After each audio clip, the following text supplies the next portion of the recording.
Bien, vamos a sumergirnos en un material que, la verdad, es fascinante. Tenemos la transcripción de un sermón del pastor Adonai Rojas del 14 de diciembre de 2025. El tema es la unidad en la diversidad dentro de la iglesia, pero lo aborda desde un ángulo que de verdad desafía una idea muy, pero muy común. Sí, la idea de que Pentecostés es simplemente lo contrario a la Torre de Babel. Solemos verlo como que en Babel Dios confunde y separa, y en Pentecostés une y aclara. Y listo, ¿no? Fin de la historia. Pero el sermón argumenta que esa es una visión, pues, demasiado simplista. Exacto. El argumento central es que una iglesia que está dividida por etnias o por clases sociales, sin querer proyecta una imagen distorsionada de Dios, como si fuera un Dios tribal, me explico. Y la misión aquí es entender cómo este sermón deconstruye esa idea para proponer algo mucho más profundo sobre qué es la unidad. Esa es precisamente la tensión que explora el sermón. Y es una distinción que es crucial: unidad versus uniformidad. Es muy fácil confundirlas, ¿no? Pensar que para estar unidos necesitamos ser todos iguales, una monocultura.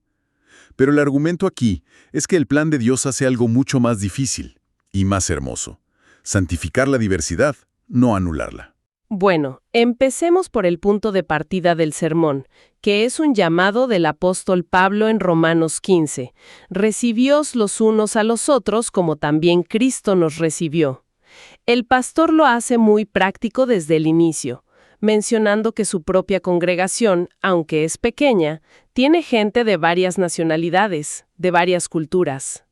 Lo cual significa que este no es un problema teórico para él, es su realidad del día a día. Totalmente. Y lo aterriza de una forma muy personal, casi cómica.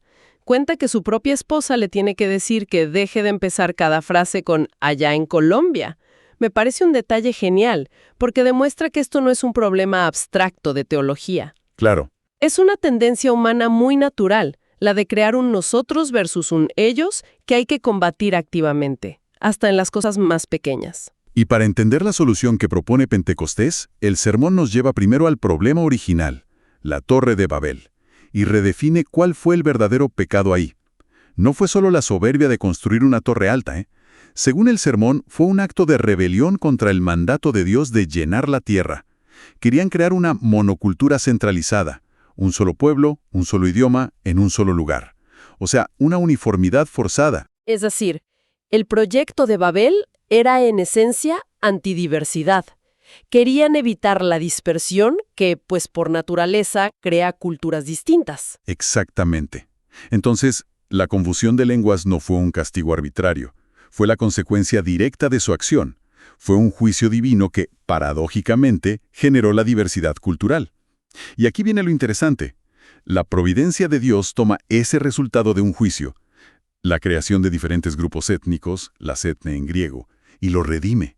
Convierte a esas mismas naciones divididas en el objetivo de su plan de salvación. Como dice el sermón, una traducción más precisa de Mateo 28:19 no es «haced discípulos a todas las naciones» en el sentido de países modernos, sino «haced discípulos de todos los grupos étnicos», los mismos que nacieron en Babel. Entendido. Entonces, si el problema de Babel fue ese intento de crear una monocultura forzada, uno pensaría que la solución divina sería simplemente revertirlo. Esa es la idea que solemos tener, ¿no? Que Pentecostés fue como presionar el botón de deshacer Babel. Pero el sermón argumenta que la jugada de Dios fue mucho más elegante. Mucho más. Nos lleva al libro de los Hechos, al día de Pentecostés. El Espíritu Santo desciende y los discípulos empiezan a hablar en otras lenguas. Pero el milagro no es tanto que ellos hablen, sino que la multitud los entiende. Y aquí está el detalle clave. La multitud era increíblemente diversa. El texto menciona unas 15 nacionalidades.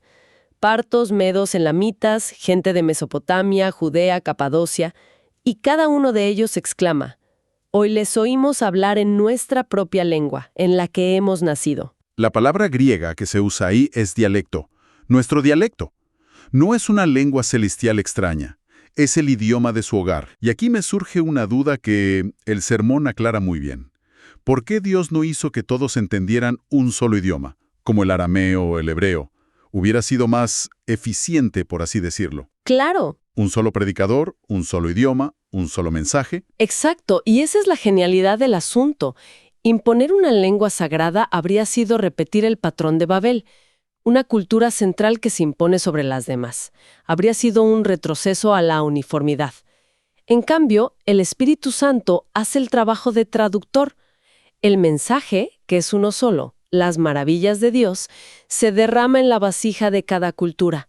El sermón incluso ironiza un poco sobre algunos movimientos que insisten en usar solo términos hebreos, diciendo que en Pentecostés Dios hizo precisamente lo contrario, tradujo el mensaje al idioma del pueblo. Teológicamente, esto es potentísimo.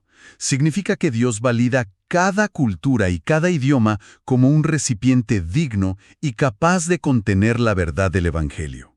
La unidad cristiana, por lo tanto, no se logra borrando las diferencias, sino a través de ellas. Es una unidad en la diversidad mantenida por un mismo espíritu. No se trata de que todos comamos lo mismo o nos vistamos igual, sino de tener un mismo sentir en Cristo. Ok, entonces Pentecostés valida la diversidad cultural. Pero, ¿cómo cambia eso la estructura social de la comunidad? El sermón conecta esto directamente con la profecía de Joel, que el apóstol Pedro cita para explicar lo que está pasando. La frase clave es: derramaré mi espíritu sobre toda carne. Y esa frase era una bomba de tiempo teológica. En el Antiguo Testamento, el Espíritu de Dios venía de forma selectiva, ¿sabes? Y temporal, sobre individuos específicos. Un rey, un profeta, un juez. Era para una élite. El sermón describe este cambio en Pentecostés como una democratización del Espíritu. El viejo anhelo de Moisés, ojalá todo el pueblo de Jehová fuese profeta. De repente se estaba cumpliendo. Y al democratizarse, este derramamiento de espíritu rompe, según el sermón, 4 barreras sociales que eran muros de contención en el mundo antiguo. La primera es la de género. La profecía dice: vuestros hijos y vuestras hijas profetizarán. Pensemos en lo que eso significaba. En una sociedad profundamente patriarcal, donde el testimonio de una mujer a menudo no era considerado válido en un tribunal, de repente Dios les da la misma autoridad profética que a los hombres. No es un rol secundario, es el mismo don, la misma función. Es un cambio radical.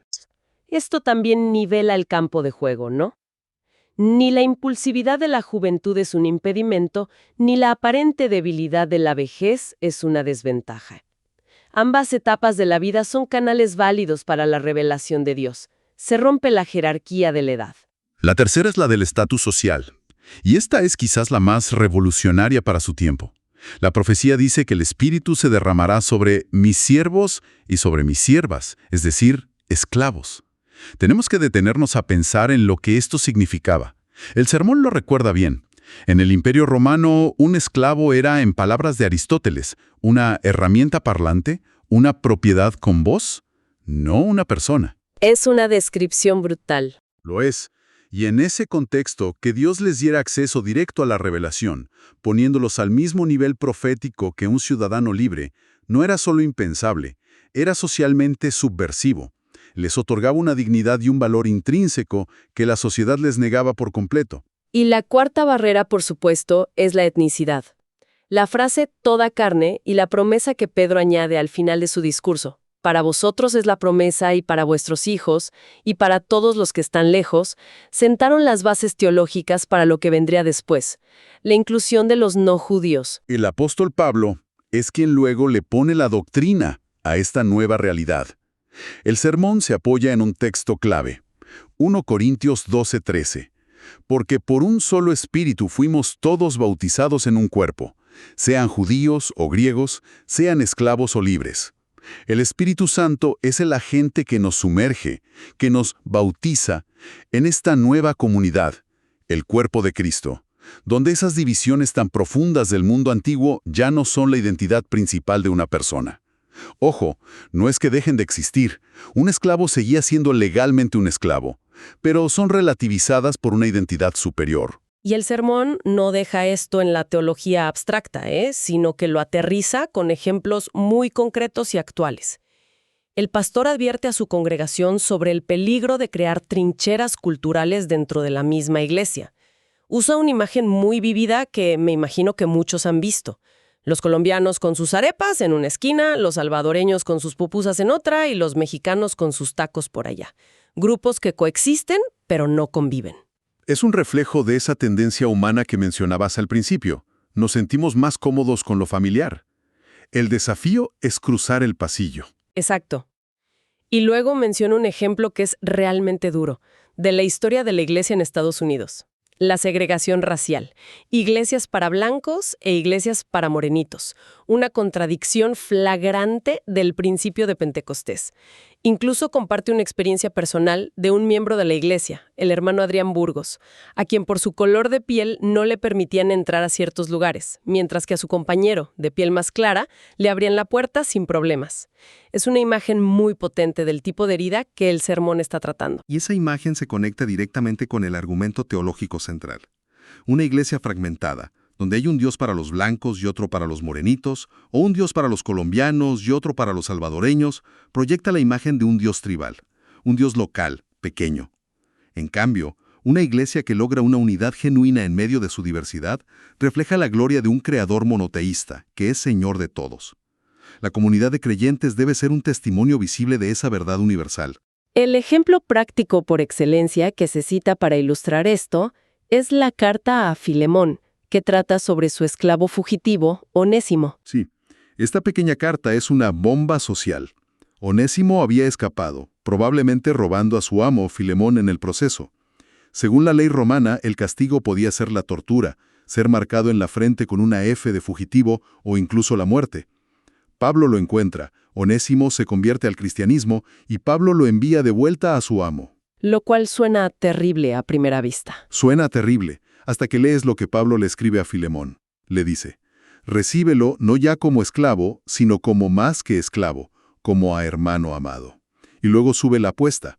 Si me tienes por compañero, recíbele como a mí mismo. El sermón subraya el impacto de esto. Un esclavo fugitivo que legalmente merecía la muerte, debía ser recibido con los mismos honores que el gran apóstol Pablo.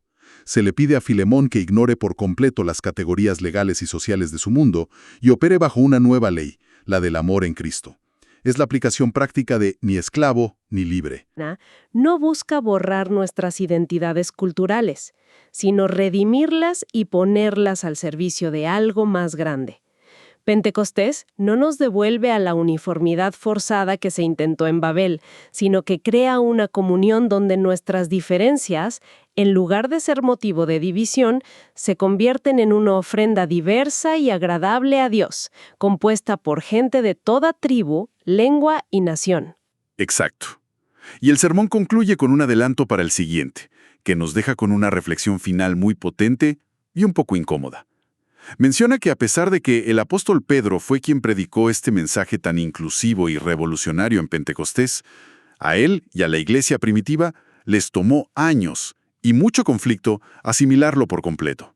¿A qué se refiere exactamente? Se refiere al tema de aceptar a los no judíos, a los gentiles. El sermón estima que pasaron unos 15 años entre el discurso de Pedro en Hechos capítulo 2, donde declara que la promesa es para todos los que están lejos, y el evento en Hechos capítulo 10, donde finalmente entra en la casa de un gentil, el centurión Cornelio, y entiende que Dios no hace acepción de personas. 15 años para que el predicador de Pentecostés aplicara plenamente el mensaje de Pentecostés. 15 años es mucho tiempo para procesar una idea. Es muchísimo tiempo. Y eso plantea una pregunta final muy desafiante para la reflexión. Si a los apóstoles originales, testigos presenciales del milagro, les costó tanto superar sus prejuicios culturales profundamente arraigados, ¿qué barreras sutiles, qué prejuicios inconscientes podríamos estar pasando por alto en nuestras propias comunidades hoy, a pesar de creer sinceramente en este mensaje de unidad?